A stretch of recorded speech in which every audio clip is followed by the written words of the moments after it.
Hi, my name is Dale Maley. I'd like to tell you about an interesting little project I just finished up. And some background on this project.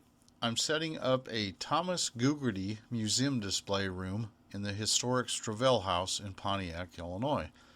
Mr. Gugerty was considered an ornamental iron artist, blacksmith. He made a fireplace screen that is currently displayed on a real fireplace in the historic Jones House. And we want to move that over to the new Gugerty room in the Stravell house, but there's no fireplace in that room. So we need to make a mock fireplace so we properly display the iron ornamentals fireplace screen. So some of my design goals for this mock fireplace, I want it to be relatively inexpensive, just use common pine boards.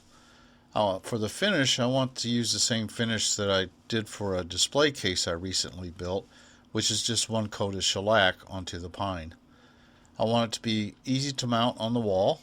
I'd also like it to be transportable by pickup truck, so I can build it in my Fairbury shop and transport it 16 miles over to the Stravell house. And I'd like it to be easily removable in the future. I want to keep the design simple because the house was built in 1850. I want to use Craig pocket screws for easy assembly, and I'd like to try to incorporate the logo that he used to stamp the iron things that he made. So I went to the historic Jones house and I measured the existing fireplace there, which the fireplace screen fit up to fine. So if I keep the same dimensions for the new mock fireplace, that should work. I decided to use two 90-degree angled brackets to support a 2x8 pine shelf. And I want some simple rectangles for decoration. And I'll use 3/4 inch by 1/4 inch screen molding to make those rectangles. So to incorporate the Gugerty logo, or his blacksmith mark, into the mock fireplace, I decided to make it from some 3/8 thick walnut, and I scroll sawed out the logo. Now the dark brown of the walnut will make a nice contrasting color to the light brown pine that I have with a shellac coat. One question I had to resolve was, how do I attach the mock fireplace to the wall on the old Stravell house? I don't remember where I saw this, but maybe it was some cabinets where they used two 45-degree boards to attach the cabinet, or in this case a mock fireplace, to the wall. So here's the design shown here. The red 45-degree piece is screwed to the wall, and then on the mock fireplace you put a mating 45-degree yellow piece on there. And in this application I had a 1 3/4 inch gap between the mock fireplace and the wall. And that's because down at the bottom I've got a thick baseboard and a piece of quarter round as well. And you let gravity push the mock fireplace down and engage the two 45-degree angles. Once I got the mock fireplace partially built in my Fairbury workshop, I took it over in my pickup truck over to the Stravell house in Pontiac just to try out the fit in the room it's going to go into.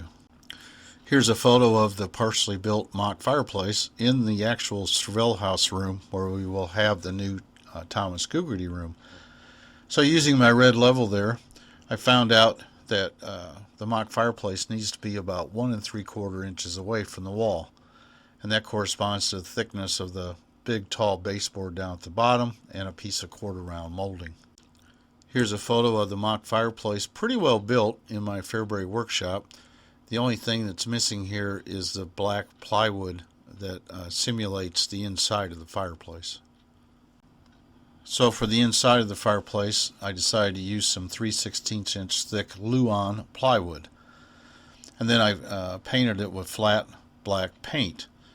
And I wanted to paint that piece separately while it was not attached to the main frame, so I didn't get any black paint onto the light colored pine. It ended up taking 2 coats of flat black to get a nice even black color with no light streak marks. Then initially I used an airpin nail gun to attach the plywood to the main frame, but when I started to transport it to Pontiac, the little nails pulled out because there's no heads on those nails.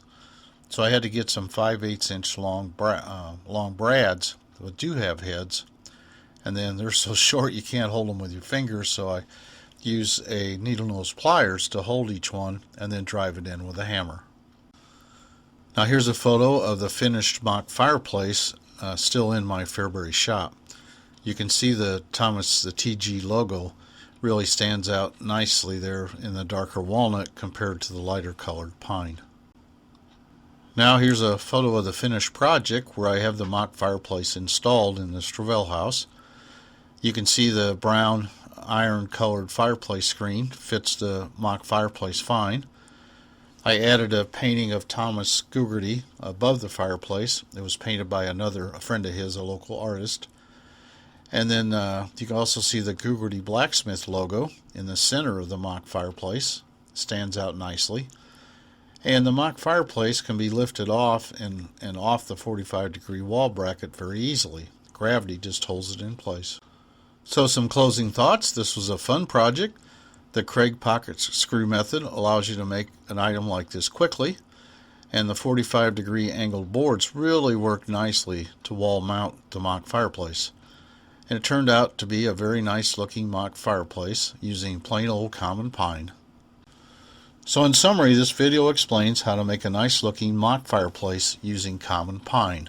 Hopefully this video helps you in your projects. I hope you enjoyed the video, and please subscribe. Thank you.